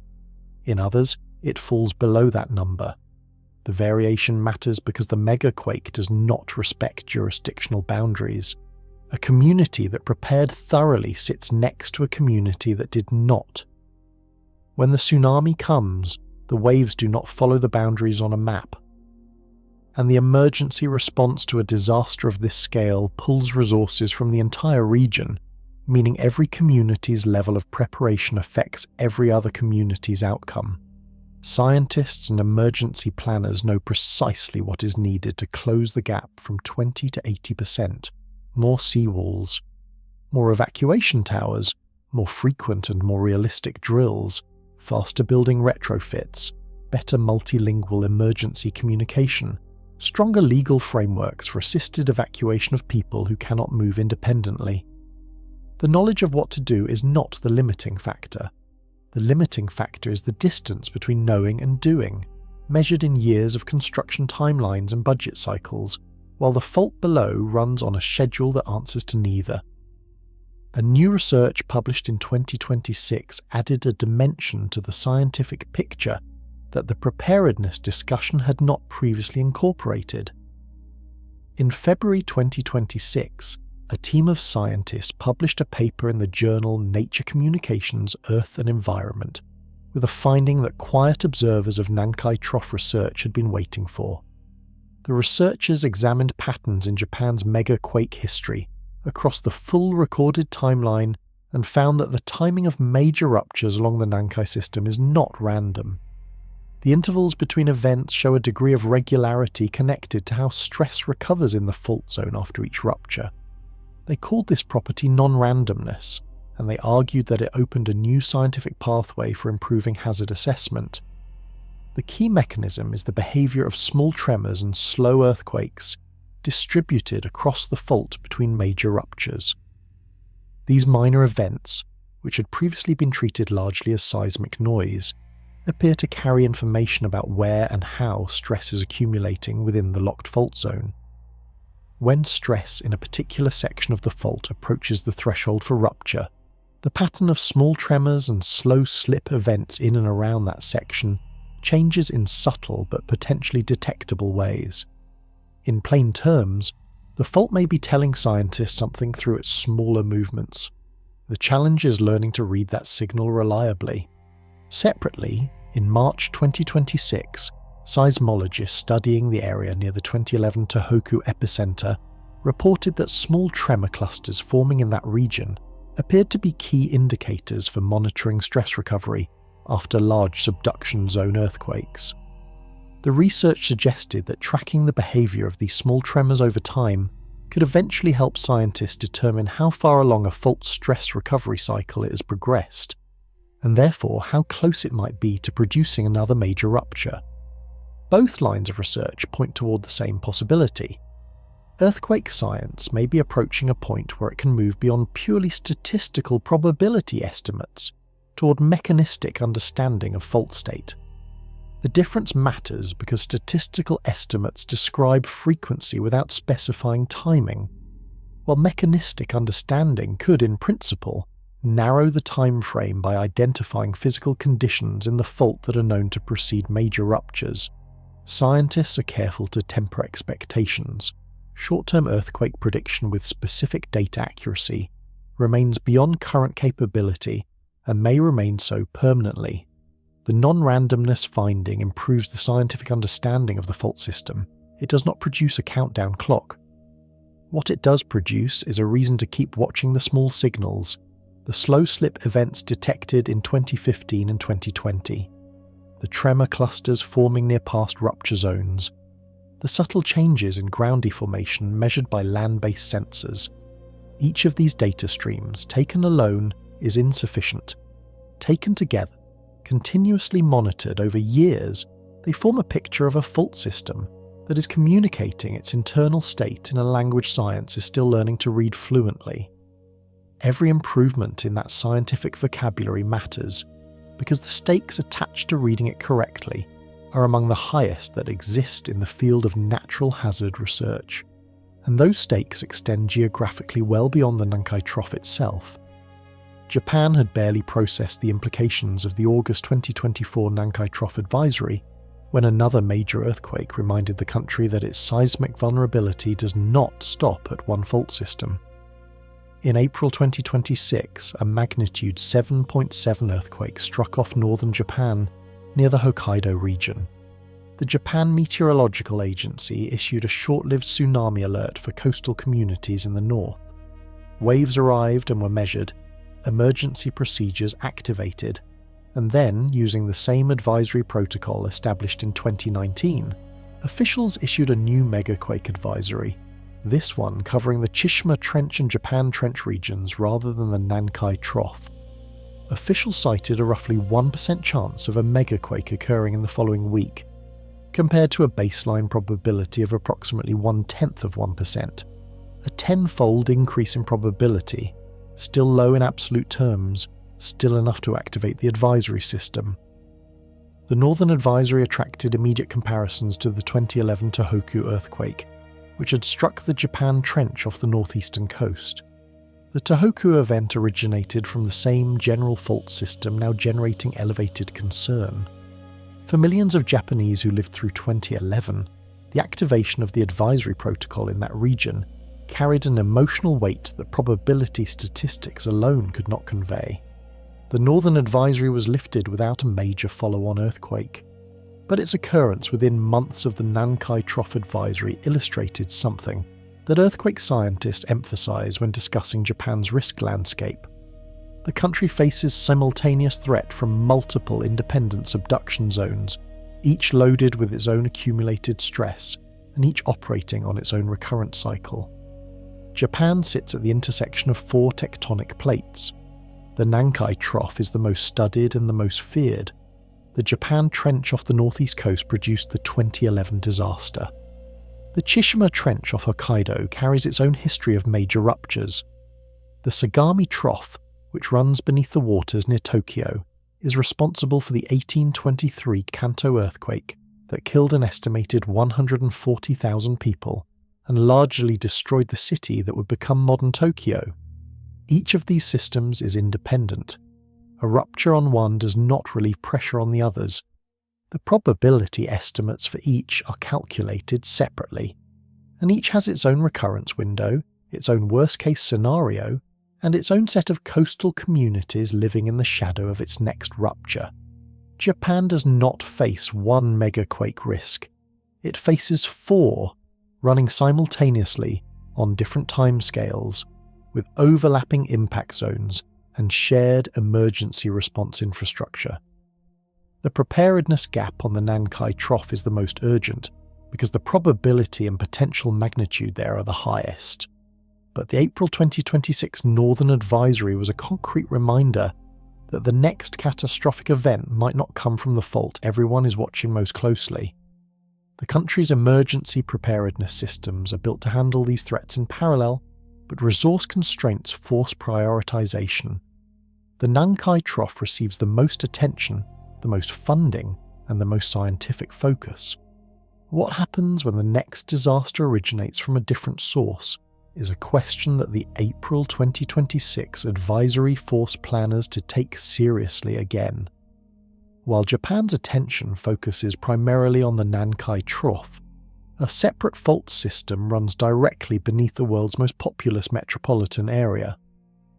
Tokyo sits above the Sagami Trough, a subduction zone where the Philippine sea plate dives beneath the overlying crust at a different angle and location than the Nankai system. The Sagami Trough produced the Great Kanto earthquake of 1923, a magnitude 7.9 event that killed approximately 140,000 people, destroyed most of Tokyo, and triggered fires that burned for days through the densely packed wooden city. In December 2025, Japan's government released a revised damage estimate for a major earthquake directly beneath Tokyo. The revised projection, roughly 400,000 buildings completely destroyed and direct economic damage of approximately $534 billion. Notably, the previous estimate had projected 610,000 buildings destroyed, meaning the revision reduced the projected destruction by roughly 35%. The reduction raised immediate questions. Had Tokyo genuinely become more earthquake-resistant, or had the methodology changed in ways that produced a more optimistic number without reflecting actual improvement on the ground? The honest answer is both, in proportions that are difficult to fully separate. Tokyo has invested substantially in building retrofits since the 2011 disaster. A meaningful fraction of older, more vulnerable structures in the city have been reinforced or replaced. Building codes have been enforced more aggressively. The city's earthquake-resistant building stock is demonstrably larger today than it was in the prior estimate's baseline. At the same time, updated terrain models and revised damage functions in the simulation methodology also contributed to the lower number. the extent to which the revision reflects physical improvement versus methodological adjustment is a question that independent researchers continue to examine. What the Tokyo estimate shares with the Nankai projections is the underlying truth that the risk is real, documented, and attached to a fault system with a clear historical record of catastrophic ruptures. The 140,000 deaths in 1923 occurred in a city with a fraction of its current population. Modern Tokyo and its surrounding urban region holds approximately 37 million people. A Sagami Trough rupture in the range of the 1923 event striking modern Tokyo, regardless of which specific damage estimate proves accurate, would produce a humanitarian crisis with no modern precedent in a wealthy country. The logistical challenge of managing emergency response for tens of millions of affected people simultaneously, while the country's financial and governmental centre is partially disabled, reaches into territory that disaster planners can model but cannot fully prepare for. Japan knows this. The Tokyo risk carries its own probability estimates, its own preparedness plans, and its own dedicated research programs. The fact that it is discussed less prominently than the Nankai Trough risk reflects a prioritization based on probability and projected magnitude, not a conclusion that the Tokyo risk is manageable or acceptable. Both threats are real, both are coming, the interval between them and the present moment is unknown, and the behaviour of the people living under both of them in the crucial minutes after the ground starts shaking will determine more about the final death toll than any engineering project or warning system ever built. The science is clear, the infrastructure is partially built, the warnings are designed, and yet when the moment of danger arrives, a significant portion of the people at risk do not move. This is the behaviour gap, and it is the most important and least discussed dimension of Japan's Megaquake preparedness challenge. During the 2011 Tohoku disaster, Japan had functioning warning systems. Many coastal communities had seawalls, evacuation routes were marked, residents had participated in drills, and thousands of people in the tsunami inundation zone still did not reach safety in time. Some went back to check on property, some assumed the seawall would hold, some waited to see what their neighbours did. Some were simply too far from high ground to reach it, even at a full run in the time available. Disaster researchers studying survivor testimonies from 2011 identified several recurring reasons why people fail to evacuate promptly. The most common, normalcy bias. The human brain, when confronted with a situation that has never been personally experienced before, tends to default to familiar patterns rather than treating the situation as an emergency. For many residents, a significant earthquake was not an unprecedented experience. What was unprecedented was a tsunami of that scale. The brain resisted treating the familiar trigger, an earthquake, as a signal for an unfamiliar response. Immediate full evacuation. A second factor was social conformity. People looked at what their neighbours were doing and calibrated their own response accordingly. If nearby neighbours appeared calm and were not evacuating, individuals were less likely to begin evacuating themselves, even if they had been told to. The evacuation decision felt less urgent when the surrounding social environment signalled normalcy. A third factor was the overconfidence effect created by protective infrastructure. Communities with seawalls had experienced decades of those seawalls holding against storm waves and minor tsunamis. The assumption that the seawall would protect them one more time was intuitive, even in the face of warnings suggesting otherwise. When the 2011 tsunami overtopped and destroyed multiple seawalls, communities that had relied on that protection were caught in the open. Japan has incorporated these findings into its post-2011 preparedness approach. Drills are now designed to trigger immediate evacuation rather than orderly assembly. Warning messaging has been updated to use more direct and urgent language. Community programs aim to build habitual evacuation behaviour so that the response becomes automatic rather than requiring a conscious decision under stress. Research published after the 2024 Nankai advisory found that roughly 20% of people in the advisory zone took no preparedness action at all, despite a government-issued alert covering their specific municipality. The behaviour gap exists even when the warning is active and explicit. Closing it requires changing the deep patterns of how people process and respond to risk, which is a harder problem than building a seawall or designing a sensor network. The time between the first shaking and the tsunami's arrival is finite, fixed, and indifferent to human psychology. The science can buy a few more minutes with better sensors. The engineering can build towers closer to where people live, but the decision to run, made in the first seconds after the ground shakes, belongs entirely to the person standing there. That decision, made by hundreds of thousands of people simultaneously across hundreds of miles of coastline, will determine whether Japan's preparedness investment saves 60,000 lives or 230,000 of them. There is one sentence in the entire scientific literature on the Nankai Trough that carries no uncertainty, no probability range, and no competing interpretation. The Nankai Megaquake will happen. Every scientist who has studied the fault agrees. The historical record, extending back 1400 years without a single break in the recurrence pattern, leaves no room for the conclusion that the fault has somehow stopped. The physics of subduction, the plate movement measurements, the ground deformation data, the slow slip recordings, the sediment cores, all of it converges on the same answer. The fault is loaded. The fault has always eventually broken. The fault will break again. The honest version of everything else is uncertainty. The timing is unknown. The magnitude is uncertain within a range. The specific segments that rupture could be 2 or all 5. The death toll depends on the hour, the season, the quality of evacuation behaviour, the state of the seawalls, the accuracy of the warning systems, and the decisions made by hundreds of thousands of individuals in the first 3 minutes after the ground begins to shake. Japan has spent more money, applied more scientific effort, and built more preparedness infrastructure around this specific threat than any other country has ever directed at a single natural hazard.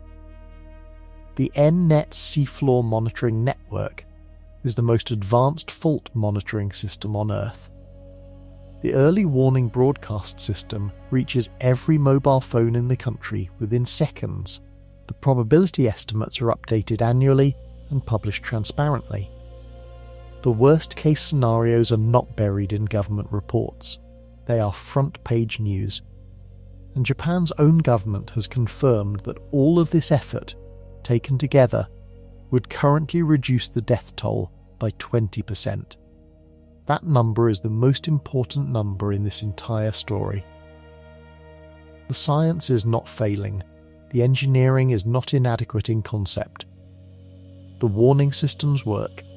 The problem is the distance between knowing what needs to be done and doing enough of it, fast enough, to matter when the fault finally breaks. The Nankai Megaquake sits in Japan's future with a certainty that almost no other natural event in any country's history has carried in advance. The date is unknown. The magnitude is uncertain. The outcome is not fixed. Every seawall completed, every evacuation tower installed, every drill conducted, every older building retrofitted, every multilingual warning sign posted in a coastal community, every elderly resident whose assisted evacuation plan is tested and confirmed, moves the final death toll downward from where it would otherwise land. The fault is patient. It has been loading since 1946, and it will keep loading until the moment it cannot hold anymore. 1400 years of the same pattern, never once stopping. Japan has time. The amount is unknown, and what the country does with whatever time remains is, at this point, the only variable that human decisions can actually change. The ground will move. The water will rise. The only question left is how many people are standing on high ground when it does.